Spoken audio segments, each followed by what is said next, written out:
Hello, everyone, and welcome back to the office. We are here after a pretty long hiatus because I wanted you to catch up on your reading and sort of slow down. I was moving way too quickly for us prior to spring break. I realized that, and so I thought if I'm moving too quickly for me, I'm probably moving too quickly for you as well. Hopefully, that slowdown gave you time to really look at those chapters, particularly focusing on ethics, the Milgram study, which is a famous example of persuasion that's really bordering on that line of coercion. Some people land on the side of coercion. I happen to be one of those people. But I leave space open for thinking some people might just see that as persuasive. The position of power that we are in is, in fact, persuasive. So, where we ended last time was exactly there. And this week, we're supposed to be starting on a different way of evaluating persuasion. And we're going to do that. First, let's recap what we do know. We know that persuasion has been defined since the time of Aristotle as being mass influence, that is, influence over a large number of people. Persuasion can also occur in interpersonal and intrapersonal ways as well. So all contexts of communication are, in fact, they have persuasive elements in them. Some people have argued that you cannot not communicate. Others have argued if that's the case, you cannot not persuade. I don't know about you, but if I'm sleeping and I'm snoring, I'm praying to, high heaven, that's not communicating. I certainly don't have any intent behind it. A lot of other people who would argue that you have to have intent would say that you have to have intent not just to communicate, but also to persuade. In other words, that there is a way to communicate without persuading someone or trying to change them or influencing them. I would argue with that. And here's my example. Let's say, for example, intended communication is when you get that new box from IKEA or Kohl's or Target or somewhere that has a piece of furniture in it that's not particularly important, but it's important to you. Maybe it's a small table, maybe it's a desk, not something that you're investing a lot of money into, but it's a piece of furniture that you need to put together. Bookshelves are my biggest nemesis, right? Bookshelves can take a long time to put together. IKEA is famous for its instructions. People have complained about it and other people have said it's clearly the best. So why do I bring that up? How can instructional material such as how to put together a desk or how to put a bookshelf up, how could that possibly be considered persuasive? Well, it's pretty easy, actually. First of all, they're telling you the order in which you should do things. Now, whoever wrote that is telling you that particular order for a reason. Did you ever put one together and go, okay, I've got 5 screws left. What am I supposed to do with this? A friend of mine and I were trying to put up, believe it or not, a towel rack in her bathroom. She has a master's degree in counseling. I have a PhD in communication, and it took us like 15 tries to get it right. Thank goodness I learned from my grandfather, the carpenter, measure twice, drill once. But she apparently did not learn that lesson because just yesterday she was trying to put a mirror up in her bathroom, and instead of waiting for me, she just went ahead and did it. And now she's calling me asking to come over and patch her with spackling because she did such a bad job. There is a reason why we do things in the order that we do them. And when you get instructions like that, they're telling you how to put it together in a particular order. That is usually, you'll find, to be the best, fastest, and strongest way to put together the piece of furniture that you have. My nephews happen to be really good at Legos. And I sat down and I'm reading these things and I'm going, I don't understand what they're saying. What is this thing? I don't know what this piece looks like. And they're like, oh yeah, Beth, you're being silly. I am, apparently, because I actually read the directions on Legos, which apparently I'm not supposed to do. 5 to 15-year-olds can sit down on a floor with a bunch of plastic and put it together to look like a pirate ship or the Harry Potter castle or something brilliant. And I'm still like reading direction 1, right? Still making sure I have all the parts. But for kids who are very imaginative, and for some adults who are extremely imaginative, they can just visualize what they need to put something together, and they'll put it together exactly as the instructions tell you, but they've done it intuitively. Most of us aren't that intuitive. And most of the time we like to think we're right. So we will often ignore the instructions and do it our own way until we figure out we were wrong. That means that instruction manual that you have is telling you the correct way, in the correct order, to put that piece of equipment together. In short, it's persuading you to do it a certain way. It's choosing for you the very specific rules and chronology of how you put something together. That in of itself seems to me to be fairly persuasive. Others will argue, and that's okay. We don't have to have an absolute 100% agreement on what persuasion is, in that fine line between is it persuasion, is it informative, and only informative. That is not as important as knowing how persuasion works when we know it is persuasion and we're being persuaded. When we know we're being persuaded, we know that we have not the easiest time critically analyzing the things that we're being told. And we're actually going to start on a project that hopefully will help you out. I say project, you all think group project, long project, huge project. It's not. It's a very small project for each of you individually. I'll get to that in a minute. For right now, what we have done besides establish what persuasion is and is not, in understanding the ethics of persuasion, we've also sort of looked at, in a way, those paradigms of how we study persuasive communication. We know that social scientists look at the behavior of what speakers are doing and how audiences respond to that. We know that people who are of the humanitarian, wow, I've been watching way too much TV, humanist perspective or the qualitative perspective, I prefer the term humanist personally, that they are looking at the way individuals use language and interpreting what that language means. And, we do that through focus groups, through in-depth interviews, and so on. Most people are of one of those two, have one of those two paradigms, or sort of meld, or can use both of those paradigms depending on what it is that they're asking. Because really, how we're going to evaluate the success of persuasion has to do with what kind of question we're asking. If we're just looking at content, that's not a difficult question most of the time, unless we have to make a really big argument about what we think the speaker is trying to say, versus if I send out 400 surveys and hopefully get 100 of them back and look at what people think was successful or not. All right. So the social scientist looks at the actions. The humanistic looks at sort of the way that we construct our reality, constructivist. The third, which is the rhetorical, is where we really get into that idea of assigning meaning. And traditional rhetoric says that the rhetorician or the evaluator, whatever you want to call them, that they are the ones who make the decision about what is being said and what is intended. That's sometimes problematic, right? Because do we really know what they're saying?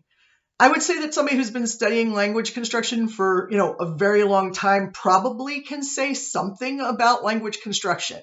Are they 100% correct? Probably not. Thus the reason why we have debates. We have debates about policy making. We have debates about, the president's speech. We have debates about the right way to do things when we're on the job. We have debates about what the messaging strategy should be. You name it. There is some disagreement that we have to come to a conclusion on. In other words, in my role, I have to persuade people to believe that their grade matters in this class, right? That's my job for you.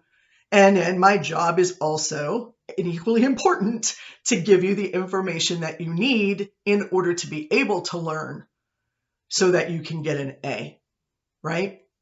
So ultimately, that state of persuasion from the rhetorical perspective is more about quality. It's about the qualities of the communication, not quality, is it good or bad communication, but quality in, is it in fact, is it ethical, I guess, is a question, but also, is it going to do harm? Do I have goodwill towards my audience? What is it that I'm trying to communicate to my audience? And am I achieving that communication? I've just realized that there's 5,000 lights that have come into the room, and I apologize. Try to adjust here. There we go. The sun is setting out the window, so it's gotten a little bit weird. Hopefully this is a little bit better. So we know that we've covered all of those particular paradigms and the different ways that we study it. The qualitative, the quantitative, the rhetorical, even to some extent in other courses, you're going to learn more about the critical perspectives. That's not our job here in this class, thank goodness. I don't have to teach you methods. That makes me very happy. God bless all the other people who are, or Mother Earth, or any higher power that we may or may not have. Bless those people who teach you all methods, because I simply would be terrible at it unless you're talking about rhetorical methods. That's what I'm best at. But in this course, it's important for you to understand that persuasion can come at us all the time, and usually does. I mean, we're usually in a constant state of persuading or being persuaded. And so what does that mean? If we're constantly in that state, and we can't constantly be doing surveys to figure out what we want to do in a particular moment, how do we evaluate persuasion then? The easy answer to that is your book talks about, just in this chapter, chapter 11, about the message. And we could break this down. We could break this down according to the communication model, 7-step model, or I guess I should say 7-part model of, sender, message, receiver, interference, feedback, interpretation, the rhetorical situation or the speaking environment, encoding and decoding, and that sort of loop that we get into. So what happens when we have a speech that's been recorded or we're looking at something that's written? Well, the loop never stops. You're in a constant state of interpreting at any given moment the message that is, what you believe is trying to be conveyed to you. So what does your book say about the message then? And is it any different from doing a rhetorical interpretation of a particular speech or a particular writing or an advertisement or whatnot?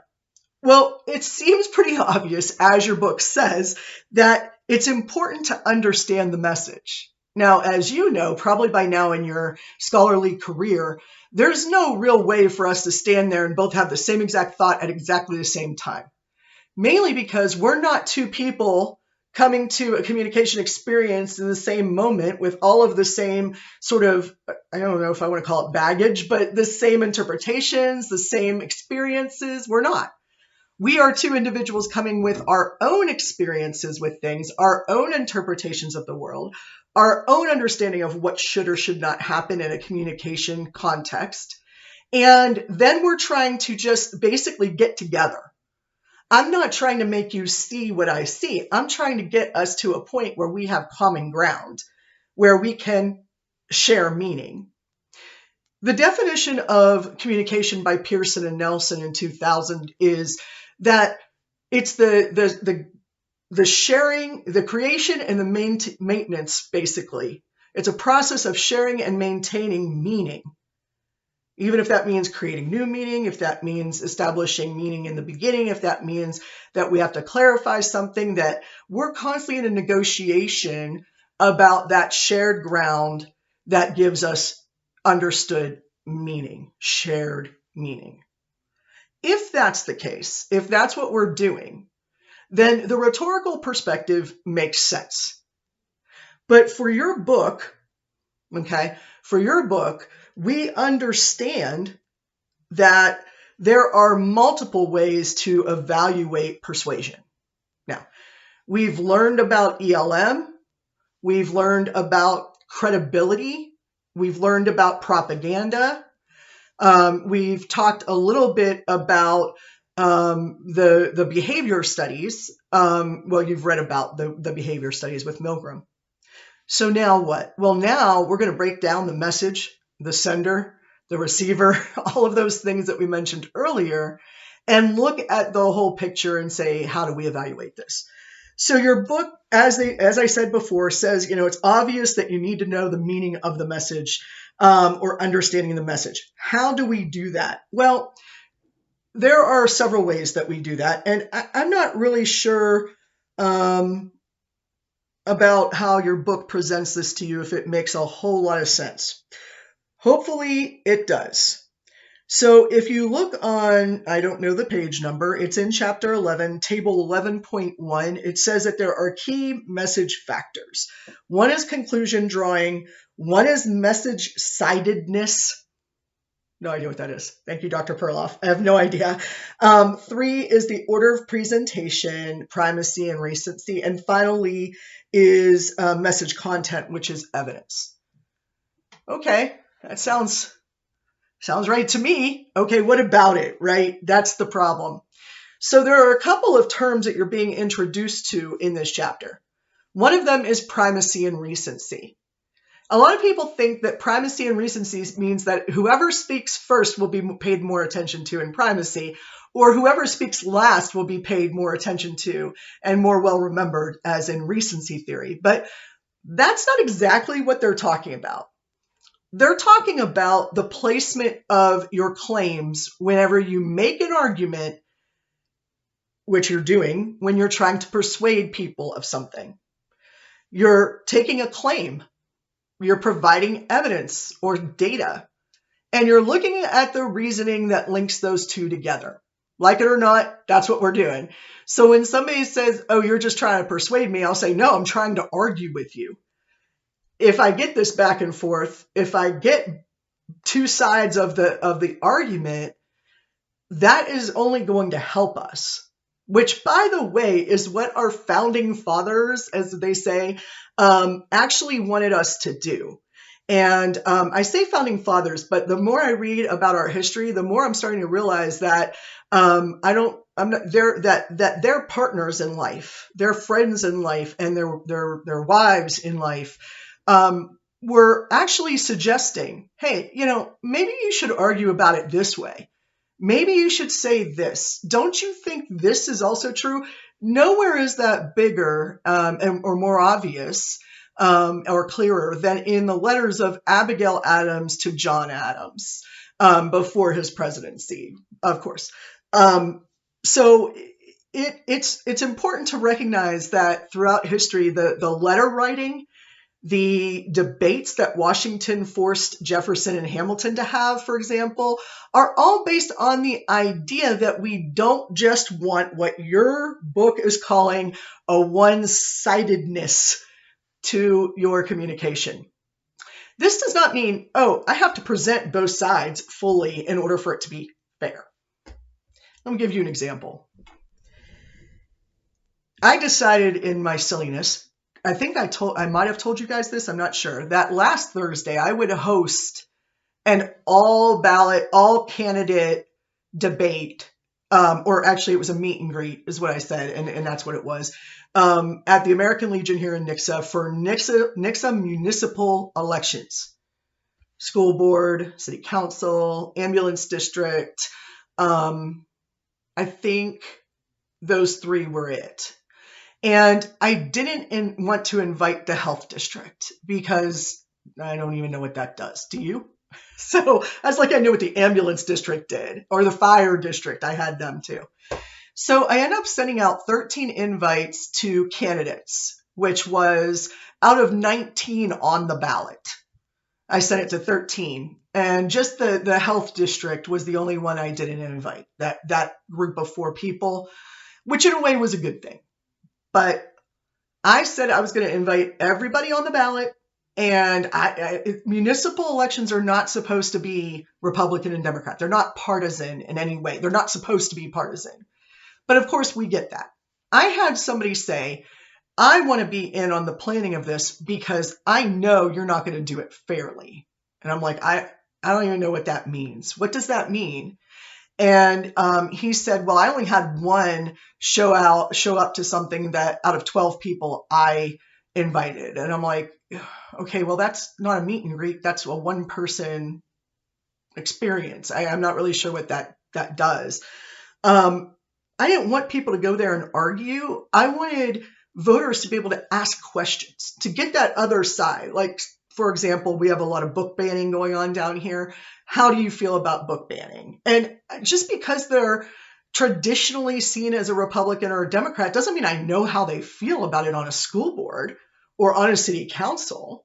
So it's important to ask questions so that you know the answer, not so you can get into an argument, but so that you can get their answer. And they're providing you with their argument for their position, which you can either reject and not vote for them or accept and vote for them. That's all that is. That's all that's happening. So I invited this guy to the planning meeting. I'm just going to call him this guy. That's going to be his name. I invited this guy to the planning meeting. He shows up, and as I present what it is that we're trying to do, I said to the citizens that were there, which there were 6, I said, all right, you all, I just want to make sure I understand what you want done. You want an opportunity for voters to talk to candidates about what their position is, what they're running for, and what they're going to do that's important that we need to know for Election Day. Am I right? This is an informative thing, as much as it can be. And they said, yes, that's exactly right. We're not talking about competing here. We're just talking about what will you be doing? That's it. What are your qualifications for this job? That's it. Nothing more, nothing less. And they said, yes, that's exactly what we want. And this guy pops up with, but you know it's always going to be one-sided. And I said, there is zero reason for it to be one-sided. Because in my world, it's very easy for me to just say, okay, let's get these people together and let's have a chat. I don't really care how they voted in the presidential election. I really, really, really don't. And nobody should. Because how they voted in a national election, it has nothing to do with what's going on in your municipality. Absolutely nothing. The federal government has very little impact on what decisions citizens of a municipality make. And that's just the truth. So after I got this guy shut down to stop ranting, which I say shut down, that's like a very violent way of putting that. But once I got him to stop talking and to listen to what other people in the room were saying, I thought I made headway. Well, apparently I didn't. So we all had our decision made. I was doing all the invites from the nonprofit Be Civil, Be Heard, so that there was no one name or one affiliation tied to this. But it was going to be like sort of an outside third entity, hopefully to establish some credibility about what this actually was.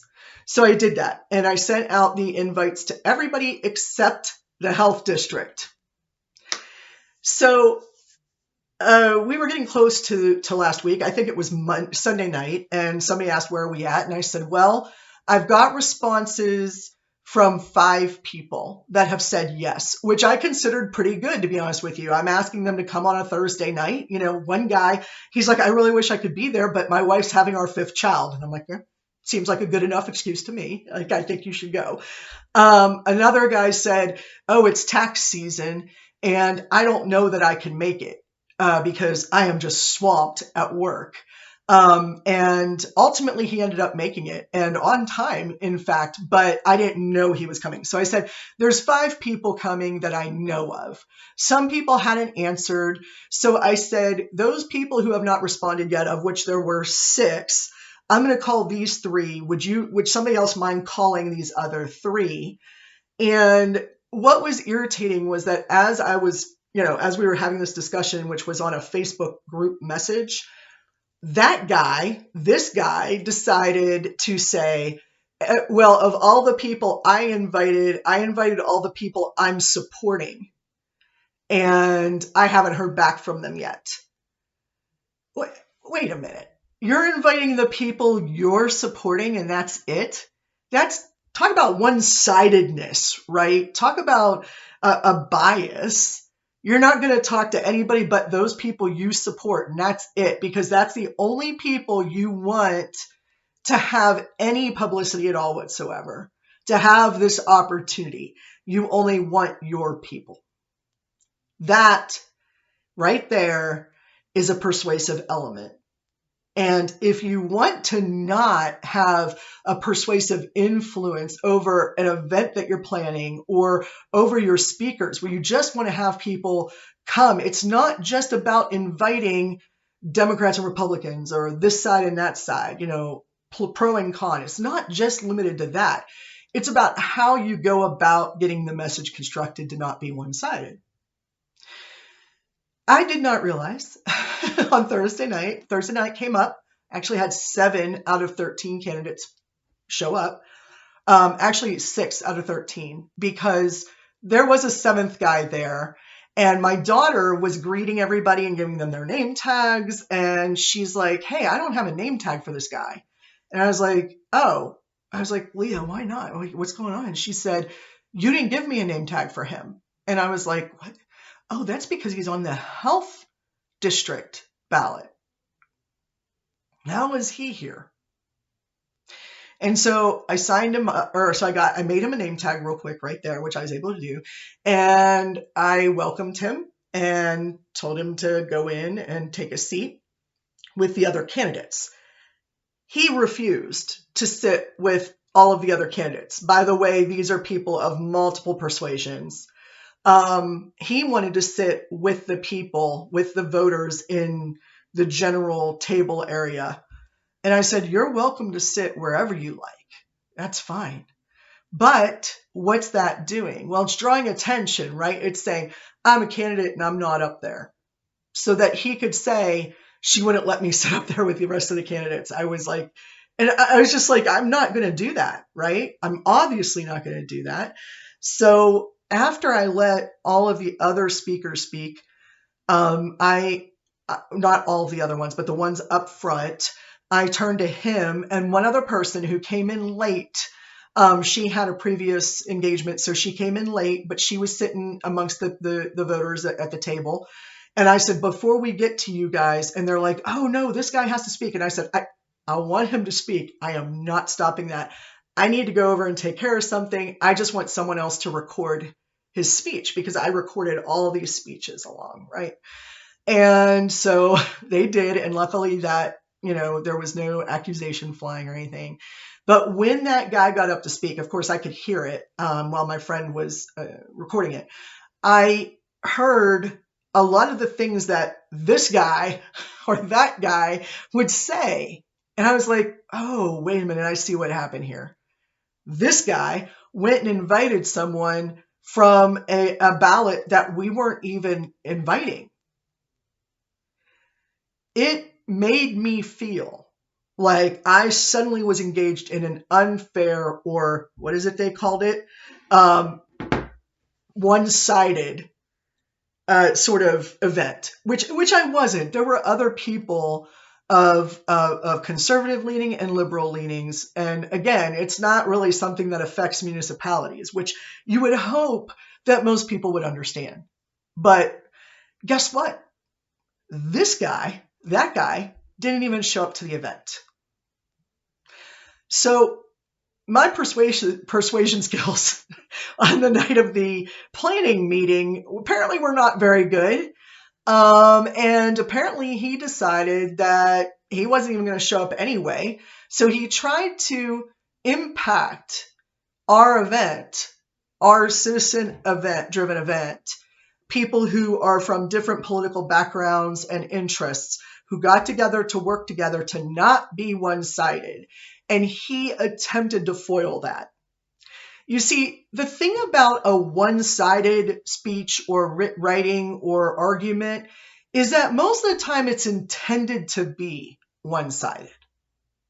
And it's important for us as evaluators, as critics of persuasion in the sort of public discourse, to understand that and not fall into the same trap.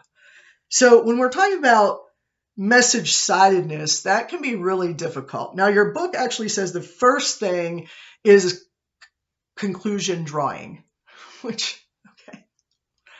I used to have a little exercise that I would do, and I just don't think I have the product to do it with here. I don't have a blackboard or a whiteboard on me at the moment. I should definitely rearrange that. But I used to say, okay, here's an octagon. What is that? And invariably, people say that's a stop sign. Why? It's not a stop sign. It's just a shape, right? How do they get to stop sign? Because we fill in, from our perspective, we fill in things that we think are missing from a message. We will draw conclusions based on what we believe is supposedly trying to be said. And that's what this guy did.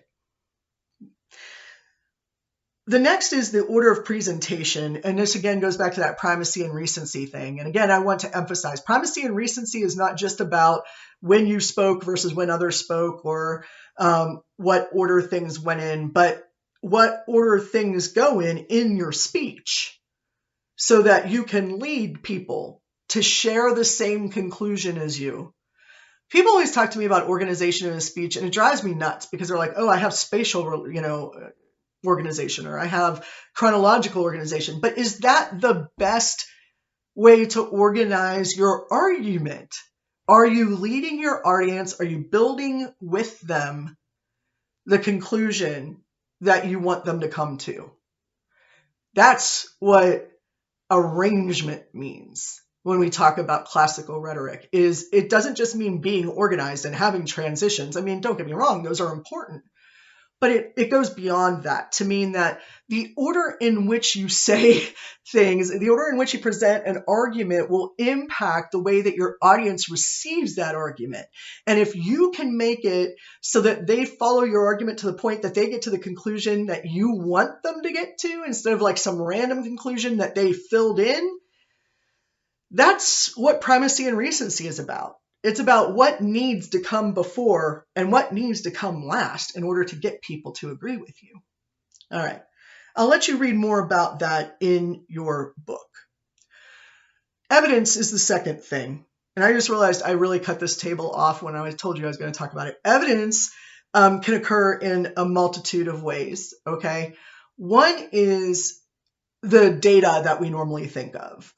We normally think about data in numerics, right? We usually say if it's evidence, it's numerical, a percentage of something, or a number of people who support something, 9 out of 10 dentists, and so on and so forth. But a second type that is much more common, the type of evidence that we use almost all the time, is the narrative. That's because the narrative can provide an example. It could provide a chronology. It can provide a mode to argument. It can establish a tone. It could show or demonstrate your goodwill. It engages audiences in an invitational experience. So when we talk about evidence in a message, we're not just talking about the hard numbers. We're also talking about the narratives, examples that people use to be a more effective speaker. Third is framing. What is framing? Your book just says frames that define the problem and recommend a solution. Okay, yes.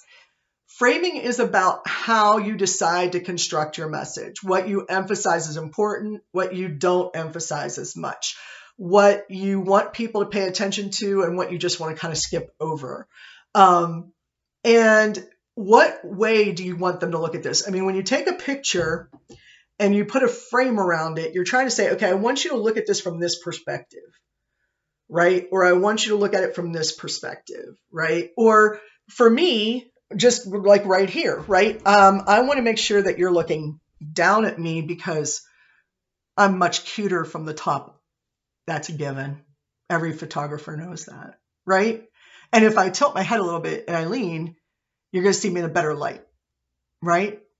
But if I do this, it's not nearly as useful or attractive, right? It actually looks kind of can make me look puffy. The perspective is all wrong. You probably don't understand where I'm coming from. You're just trying to watch me give a speech. And the framing and the lighting is all off at this point, right? Not that it isn't normally with me, but you get my idea.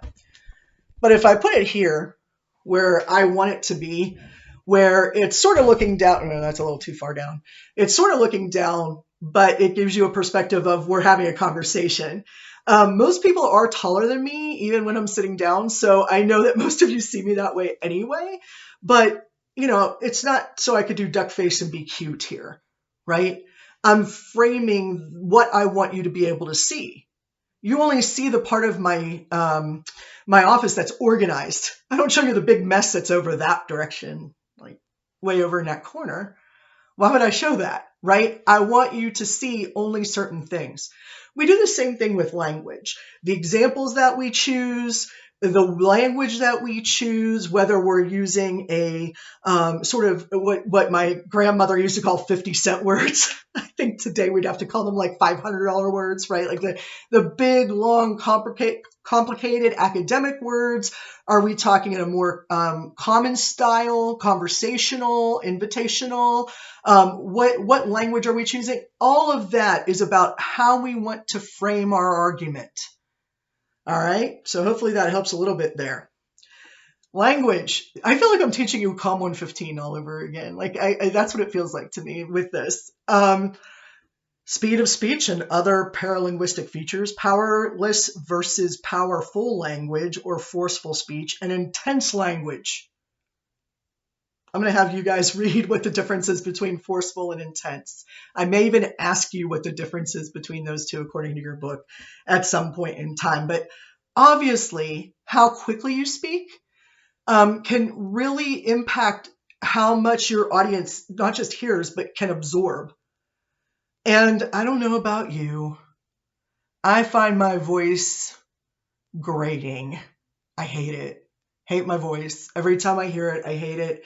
It definitely does not sound the same in a recording as it is in my head. I hate it. I would not want to listen to a lecture that I produce, but I expect you all to. And when I was doing my radio show, I got told, man, you have a great radio voice. And I said, yeah, of course. I have a voice for radio and a face for I say a voice for television and a face for radio. That's what I always say.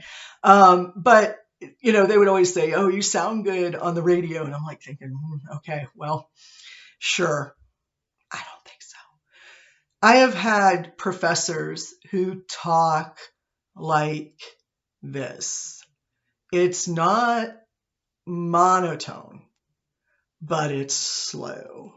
And then I've also had professors talk like this, and I have no idea what the heck they're trying to say. I was listening to a reporter in Ukraine interviewing a member of parliament, Ukrainian parliament, and I was riveted. But the Ukrainian from parliament, it's not that he couldn't speak English well. Yes, he had an accent, but I can understand that accent. I have family from there. It doesn't bother me. But what did bother me was how fast he was talking. And he was making really good points. And I'm thinking to myself, no one is going to hear you. We may think that paralinguistics such as tone and speed and loudness and softness and so on don't matter, but they can greatly impact whether someone starts to listen, stops listening, keeps listening, or is unable to understand you, or loves what you're saying and will follow your argument just because they really like the way you presented it. So language is important. And then finally, they talk about emotional appeals. And we know that two things are definitely not okay when we're talking about appeals, emotional appeals especially. One is to make people feel guilty, and the other is to make people feel fear. If you don't do this, you're going to fail. That is not okay. I can tell you if you do these things, you won't fail. That seems like a good thing, but you're still using fear as an appeal to try to get people to do something your way. Here's the thing about that. There are ways to ethically use fear and to ethically use guilt, but not all the time. I always tell people, I was raised Catholic and I was raised by an Italian mother. I have double guilt coupons, and it's true. I'm like, oh, hey, the car broke. Sorry about that. That's clearly my fault. Oh, it's snowing. I apologize that it's snowing outside. And oh, yeah, about that 1929 crash of the stock market. My bad. Oops. I feel guilt about everything.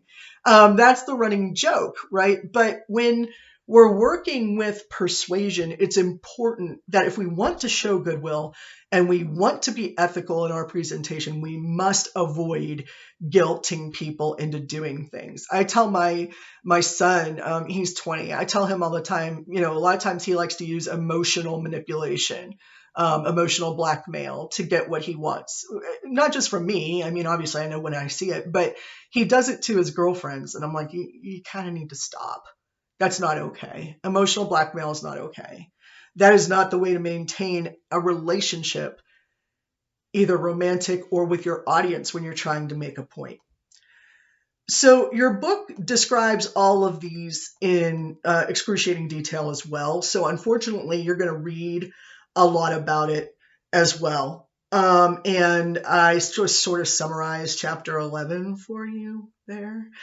Chapter 12, actually, I got to say that the one thing I love about this book is that it gives really good examples of, the way things are presented. And I just think that's fantastic. And for some reason, I can't find chapter 12. It's driving me nuts. I guess I could just look at the syllabus. Okay, so chapter 12 is really about those appeals that I just mentioned. And you can read about that as well. Now, I will talk more about appeals if you need later, or if I just decide to do it. But what I want to talk about right now for the last few minutes here is an assignment that on your syllabus says is like due yesterday or something. I don't know. It's due last week. I don't know. Obviously, with the way that I slowed things down, these things are not going to be exactly on date. But that what I have is speech analysis 1 and speech analysis 2 that we have passed on. And I want to sort of get into that and talk to you about what I want and let you know it's not a huge project, but they are things I want us to do. So speech analysis 1 and speech analysis 2 are essentially the same thing. I want you to pick a way of evaluating a speech. Anything in the public, old, new, don't care. If you want to evaluate it according to ELM, feel free. If you want to evaluate it from the more rhetorical perspective, like we started talking about today, that's fine. If you want to go and read reviews about it and sort of do a meta-analysis of those reviews, that's fine too. More difficult, I think. If you want to look at it from just a simple constructivist viewpoint, what reality are they trying to create with this speech? That's fine. Any of the ways that you can evaluate it, all I ask is the following. Number 1, that they be no longer than 3 pages, but that they be well longer than 1 page. So 1.5 to 2.5 pages, somewhere in there, single-spaced. Or did I just say single-spaced? I meant double-spaced. I don't need a huge, intense project here. I want most of your time spent watching it and evaluating it before just giving me a final analysis, okay? That final analysis should be like, here's the main things that you need to know, Dr. Dudash, to understand how I come to the conclusion about this speech, on whether I thought it was effective, whether I thought that it was a good speech, a bad speech, based on some other standard, whether I thought that the argument made sense, or whether I thought that the argument didn't make sense and what that might mean, and so on. Okay? For both speech analysis 1 and speech analysis 2, that is what I want from you. I will put up a format that I think will help you along with that. I'll put that up tonight. And that format will help guide you on what I'm looking for in that speech analysis. All right, now, what's the difference between the two then? Well, speech analysis number one, I would say can be over pretty much anything that includes speech as the main persuasion vehicle. Commercials, movies, books, books less so, because we're really talking about speaking more than writing, but maybe more so besides commercials, marketing campaigns. You can do speeches of any kind from any era, but I'm thinking like the shorter, less elaborated arguments here. For your first one, you can use a Nike ad, you can use lyrics from a song, sort of keep it small, keep it simple. The second speech analysis, I want that to be more in detail, in depth, and more elaborate. In other words, it's going to take more for you to evaluate this. That means that it should be a mediated speech. It should be at least several minutes long. It doesn't have to be like a half hour or anything, but a few minutes would be good. You need to have enough to write about it. Graduation speeches, they're usually long, but you can usually, evaluate them. There are a ton of speeches right now coming out from Supreme Court justices, from Congress people, from the president, and anything you can find that is a little bit heavier. Doesn't have to be a political one. Like I said, there's other speeches out there. Emma Watson has done a few speeches, or, other leaders that their speeches have been translated to NATO, or other cultural events. Okay.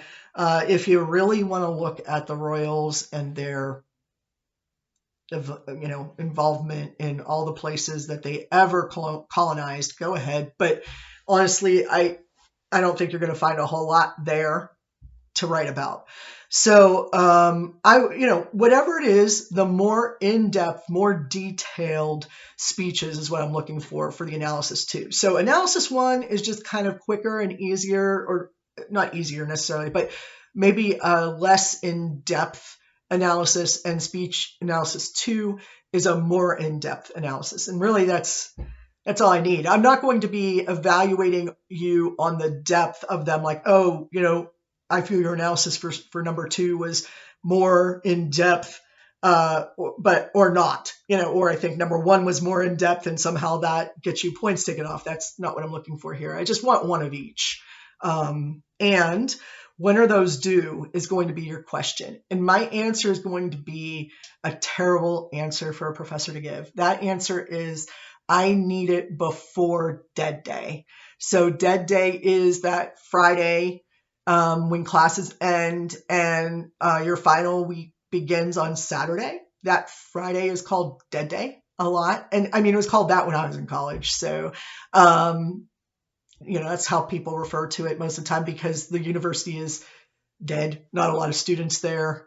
You guys are off studying. You're, studying depending on what you decide that you need to do for the year. It's basically the day before finals start, which I believe is the second week of May. I believe that finals are the third week, if I recall correctly. So I can get you a more specific date, but dead day, essentially. And you're going to say, so I can just turn both of them in on dead day? And I'm going to say to you, yes, you can. But if you do that, please remember, I have to grade everything by the Monday after finals week. And you're not the only student I have, you're not the only class I have. So I'm going to have a lot of stuff that might be coming in right before dead day, or right at dead day. So feel free to do one earlier or do both of them earlier. There is no time that I won't accept assignments. Okay, if you're one of those people who wants to get it over with, first of all, congratulations. That's a really, really good skill to have. I never had it. I procrastinated until the last minute all the time, and it's a terrible habit. But if you're one of those people who can, kind of say, I need to get these done in the next 3 weeks because I want to be done, feel free to do that. If you're one of those people who's like, well, I've got a lot of other stuff going on right now, I need to put this off a little bit, feel free. Just don't forget about it. Because if I have to give you a 0 because you just didn't turn anything in or talk to me about it, I hate doing that. That sucks. So again, I just carried us through to the end of chapter 11. And gave you that assignment. And you may have noticed that I put up on Blackboard a question for discussion, which is propaganda only, are all political campaigns propaganda, I think is how I worded it. And the reason I put that out there is because I was reading y'all's quizzes as I was grading them, and I was just like, almost every single example of propaganda was a political thing. By the way, props to all of you who mentioned something not in the last 20 years and acknowledged that you were thinking that it had to be within the last 20 years until you realized 20 years ago was 2002. I feel you. I'm with you 100%. I made a comment about my daughter not understanding what was going on in the 80s, and then I realized I was only 10 in 1984. So it's the chronology is messed up in my head too. I feel ya. So thank you, by the way, for making sure that you did, in fact, give an example from within the last 20 years. That's very helpful to me and hopefully to you. All right, folks. So answer that discussion board question. I think I put it up for a week. It's worth a few points. You have your assignment for the 2 paper analyses. Your grades are all caught up, I believe. If you don't have a grade for something that you're supposed to have a grade for, please let me know. And because those should be done. And I'll be talking about the next quiz probably by the end of the week to talk about it for the following. All right, everybody, you take care. Stay healthy. Talk to you soon.